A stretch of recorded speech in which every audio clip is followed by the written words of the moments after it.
Bonjour à tous, c'est Elita. Je voulais vous présenter aujourd'hui ma dernière stratégie qui s'appelle la limande. Alors la limande, je vous entends d'ici me dire la limande, mais Elite, t'as craqué. Qu'est-ce qui se passe?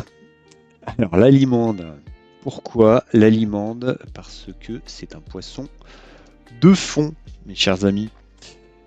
Poisson de fond, et donc c'est le but de cette stratégie, c'est de vous permettre d'acheter les creux sur le CAC 40 avec un money management aux petits oignons, avec un stop court, avec un TP1 qui sera atteint normalement en général dans une semaine à peu près, et un TP2 qui est atteint au bout d'environ un mois. Voilà pour l'objectif. Ensuite, l'aliment est basé donc sur le CAC 40, comme je viens de vous le dire, sur des bougies daily, ce qui va aussi vous permettre de prendre position tranquillement le soir, de placer votre ordre avec votre stop, votre TP1, votre TP2, et d'être tranquille en swing pour normalement à peu près un mois, comme je viens de vous le dire. Voilà, donc pas d'overtrading sur cette stratégie, pas d'ordre à placer tous les jours, toutes les heures, pas besoin d'être devant les graphes tout le temps non plus. C'est vraiment des swings et donc de vous permettre de payer les creux et de vous détendre par rapport à la peur que peuvent provoquer ces petites rechutes sur les indices. Allez, donc regardons un petit peu plus dans le détail, maintenant que les objectifs sont donnés. Donc vous avez en haut la limande, vous avez ici une stratégie type buy and hold. Donc je commence par là, comme ça c'est fait. Donc buy and hold, début de la stratégie, je l'ai mis en 98, hein, avec un capital de 100 000 euros. Donc le buy and hold sur le CAC 40 nous amène 25 ans plus tard à 241 000 euros, soit un gain de 141 000 euros. La limande à côté, on voit qu'on n'a pas du tout la même courbe, hein. Le CAC 40, on est investi tout le temps, hein, sur du buy and hold, on achète là et ensuite on ne fait plus rien pendant 25 ans et on laisse le CAC délivrer ce qu'il a à délivrer. Et donc au bout de 25 ans, heureusement, il y a une hausse. Mais on voit que on suit évidemment toutes les fluctuations de l'indice. Et quand on a des grandes périodes de baisse, comme en 2000, ça fait assez mal. On a quand même des moins 60%. On a voilà, la crise de 2008, pareil, moins 60%. Bon, là c'est du gros creux, ça fait assez mal et faut vraiment être en mode buy and hold pour se dire que c'est pas grave de perdre 60% et qu'ils reviendront bien un jour. Donc l'aliment, vous voyez que la courbe de progression est quand même beaucoup plus propre. Et c'est à ça qu'on reconnaît aussi une stratégie qui est intéressante. C'est qu'on n'a pas de gros drawdown et on a une courbe qui monte de façon relativement propre. Ce qui nous amène sur la limande, sur 25 ans, un capital donc toujours de 100 000 à la base, à plus de 777 000 25 ans plus tard. Donc c'est super propre. On verra un peu les détails tout à l'heure. Tant que je suis sur cet écran là, je vais vous montrer quelques trades. Donc cette stratégie, juste pour la petite histoire, donc je vous en parle aujourd'hui. Je l'ai développée il y a à peu près un an, un peu plus même. Voilà, donc en se basant sur des données historiques. Après, il y a eu du forward test pour vérifier que ça fonctionnait bien. Après, il y a eu du live test par mois. Et il y a eu aussi du test par différentes personnes qui ont eu le loisir de tester ça avant aujourd'hui, avant que je vous en parle. Voilà, c'est pour ça qu'on arrive. Aujourd'hui, on est le 25 mai 2023 et je vous présente officiellement cette stratégie qui a passé avec succès tout ce qu'on aime chez Elite Profit Trading. Et donc on veut du propre, on veut de la qualité et on vous proposera jamais rien qui soit juste bof ou juste bien, mais qui soit pas top. Donc là c'est top et je vous en parle. Donc on y va. Allez, on va prendre le dernier trade, comme ça ce sera fait. Donc dernier trade qui se place ici. Alors comment marche l'aliment? Vous avez une indication qui est ici, qui vous dit donc le 19 décembre 2022, il serait de bon ton d'acheter. On est sur un creux potentiel. Donc l'indication apparaît ici au soir, donc après la création de cette petite bougie verte là que vous voyez. Après la création de cette petite bougie verte, l'aliment vous dit il est temps d'acheter avec un stop ici, avec un TP1 ici et avec un TP2 là-haut. Voilà, donc ce soir là, l'aliment vous a donné ces trois indications. Stop, TP1, TP2 et le fait qu'il fallait entrer. Donc vous placez tranquillement votre ordre. Le lendemain, achat au marché et avec un stop ici, TP1 ici, TP2 ici. Qu'est-ce qui va ensuite se passer? Donc vous rentrez ici précisément, si on zoome, voilà. Le trading automatique qui correspond à l'indicateur fait ça. Donc il rentre le lendemain au marché, donc à l'open. On a un tout petit peu de drawdown dans la journée. Et ensuite c'est parti. Ça décolle, on a raison tout de suite. On prend un TP1 rapide, sans douleur, 5%.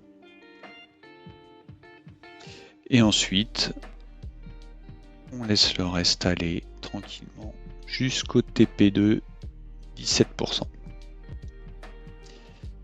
Entre temps, vous remarquez que les petits points rouges sont montés. Donc une première fois ici, à la clôture de cette bougie là, pour sécuriser un gain minimal. Donc une fois cette journée là passée, quoi qu'il arrive, même si les prix venaient à se retourner avant de toucher le TP1, vous sortiriez ici avec un petit gain. Voilà. Donc là on avait un stop qui était à 1%, 5% sur le TP1, même non atteint, vous seriez sorti du coup avec un tout petit gain de 1%. Ensuite, le stop sera aussi remonté après la prise du TP1.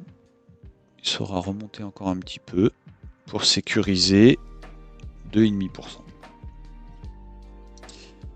Donc, parlons un petit peu de ce TP1. Donc une fois qu'il est pris, vous avez donc l'indication correspondante qui vous dit donc de clôturer 0,5% de la position, 50% de la position, donc la moitié. Donc normalement vous aviez déjà votre TP1 de placé, hein, donc vous êtes sorti de façon automatique, mais il y a quand même une indication qui vous le rappelle au cas où, en vous disant voilà, il faut clôturer la moitié de la position ce jour-là. Donc on voit que le stop, comme je disais, est remonté à cette occasion-là aussi, ce qui fait qu'une fois qu'on a clôturé nos 50% de position, si les prix venaient à monter puis à redescendre jusqu'ici, eh bien vous clôtureriez les 50% restants sur ce niveau-là. Donc sur ce trade-là, on voit qu'il est beau, il est propre, hein, et donc on a un gain de 10%, 10,5% au total, donc 50% ici et 50% à plus 17. Voilà. Donc super propre, ça c'est le dernier qui est pris, donc qui était sorti le 14 avril. Voilà, il y a à peu près un mois. Ensuite, l'alimente vous donne aussi des positions short, c'est-à-dire, on va prendre celle-ci, hein, la dernière en date. Donc là, on était sur un marché, voilà, où on voit que ça baisse effectivement. Et ici, précisément, donc l'alimente vous donne une indication de vente. Donc sur cette bougie-là, précisément, et que cette bougie-là clôture, vous avez une indication de vendre à découvert le CAC. Donc vendre à découvert, vous allez faire des profits si le CAC baisse. Donc de façon logique, votre stop loss se trouve au-dessus et vos TP se trouvent en dessous. Donc sur la vente, on est sur un TP qui est unique, contrairement à l'achat, puisque vous savez que par construction, les indices sont quand même globalement faits pour monter. Donc on se laisse une bonne marge de progression supplémentaire sur tout achat. Là où au contraire sur les shorts, on est sur une approche qui est beaucoup plus court terme en général. Et donc on va être sur un TP unique. Donc toujours la même logique, vous rentrez en position. Donc le soir, vous avez le constat, l'indication avec cette bougie là, cette indication rouge de valeur -1 qu'il faut vendre à découvert le lendemain matin le CAC avec un stop loss au-dessus et donc un TP unique ici. Voilà, qui est indiqué sur le graphe, c'est marqué TP1, vente à découvert, TP final, vente à découvert, les deux sont au même prix. Okay. Donc vous faites ça, vous rentrez ici, vous voyez que vous n'avez pas trop à vous en faire, à peine ça monte un petit peu dans la journée, et pouf, dès le lendemain, c'est parti, on y va, ça remonte encore un peu, mais dès qu'on atteint ce niveau-là, le stop est automatiquement réabaissé, donc vous avez l'indication ici. Donc on atteint ce niveau, vous ne serez jamais en perte. Le stop est fixé automatiquement en dessous de votre entrée, donc vous sortirez quoi qu'il arrive en gain. Et on voit que donc ça continue finalement de redescendre pour une deuxième jambe. Et vous avez votre TP. Et là on est sur un 8,8%, on va dire 9%. Donc le CAC a baissé de 9%, vous avez fait un gain de 9%.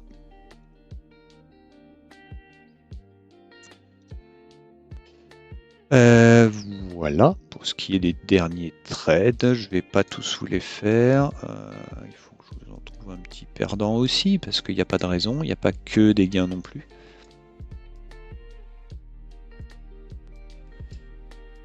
Celui-là, c'est un gain. Alors, où est-ce qu'on a une perte? Là.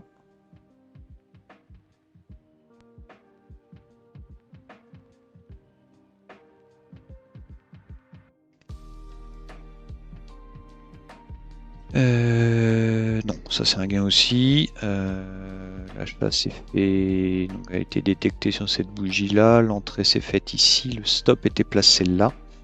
Remarquez qu'il est plutôt bien placé. Hein, quand on détecte une baisse, un creux ici, et que l'alimente vous dit achète là, mets ton stop là, mets ton TP1 là, mets ton TP2 plus haut. Voilà, là vous vous dites t'es sûr? Et bon, bah, finalement, le stop était extrêmement bien placé et le TP1 a été touché. Et ensuite, par contre, on voit que c'est remonté encore un petit peu et là, c'est le stop qui a été touché en gain. Donc, trade gagnant encore du coup, hein, désolé. Donc plus 4,7% et la position finale plus 2,3%. Là, on a un trade perdant. Nous en avons un, donc on est là, comme ça, tac, ce jour-là, l'aliment vous dit, là, on a potentiellement un nouveau creux qu'il serait intéressant d'acheter avec un stop ici, et un TP1 ici, et un TP2 qui est plus haut, là, que je vous montre pas. Donc là, on a quelque chose qui a été perdant. C'est dans un premier temps bien parti. On est monté et finalement, ça n'a pas tenu. Pouf. Stoppé direct. Enfin, direct, au bout d'une dizaine de jours. Donc là, on est à moins de 2,1%. Voilà. Donc il n'y a pas que des trades gagnants, hein, évidemment. Une stratégie ne vous le proposera, et si elle vous le propose, vous pouvez ne pas l'acheter. Parce que c'est hautement peu probable que ça existe. Donc voilà pour ce qui est des indications, voilà pour ce qui est des quelques exemples de trades. On a parlé donc des gains globaux et maintenant on va rentrer un petit peu dans le détail des tableaux et des informations donc sur l'aliment. Sur le buy and hold, c'est assez rapide, un seul achat, il y a 25 ans, du coup 100% de temps dans le marché, une seule sortie à aujourd'hui, et donc avec un gain sur un capital initial de 100 000 euros, gain de 141 000 euros. Donc capital total de 141 000 euros. L'aliment d'à côté, on a un peu plus de choses à dire évidemment. On a 140 trades sur 25 ans, une centaine gagnants, une quarantaine de perdants. On a 70% de trades gagnants, un ratio gain-perte supérieur à 3. Donc c'est ces chiffres-là, hein, les gains sont supérieurs en perte. On a le maximum drawdown qui paraît énorme comparé aux 100 000, hein, mais ils ont été faits quand on était plutôt proche des 500 ou des 600 000 euros. Donc voilà, c'est à mettre en correspondance avec le capital à l'instant T. De la même façon, on a le max run-up, donc à quasiment 700 000 euros aussi. Donc de la même façon, à mettre en corrélation avec le capital total. On a le gain moyen et la perte moyenne, la perte max et le gain max. Donc on voit évidemment que nos gains max sont très largement supérieurs à nos pertes maximales. C'est là qu'on voit que le money management des trades est bon. En dessous, vous avez les performances brutes qui sont là par trimestre. Donc on voit quelques trimestres rouges, évidemment. Mais globalement, on a voilà, des bougies de perf vertes qui sont beaucoup plus importantes que les rouges. Et c'est bien ça qui nous importe ici. On va aller voir quelques stats complémentaires. Prenez pas peur pour la complexité du tableau. Donc on voit ici que donc la stratégie est à la fois des achats et des shorts. On va retrouver un peu les informations qu'on trouvait de l'autre côté. Je ne vais pas tous vous les reparcourir. On voit qu'on a un drawdown maximal de 18% sur cette stratégie.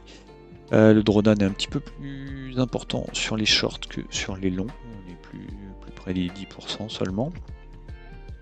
Donc ça c'est intéressant, hein. Ce drawdown c'est directement à mettre par contre en correspondance avec ce qu'on retrouve comme drawdown potentiel sur une stratégie type buy and hold.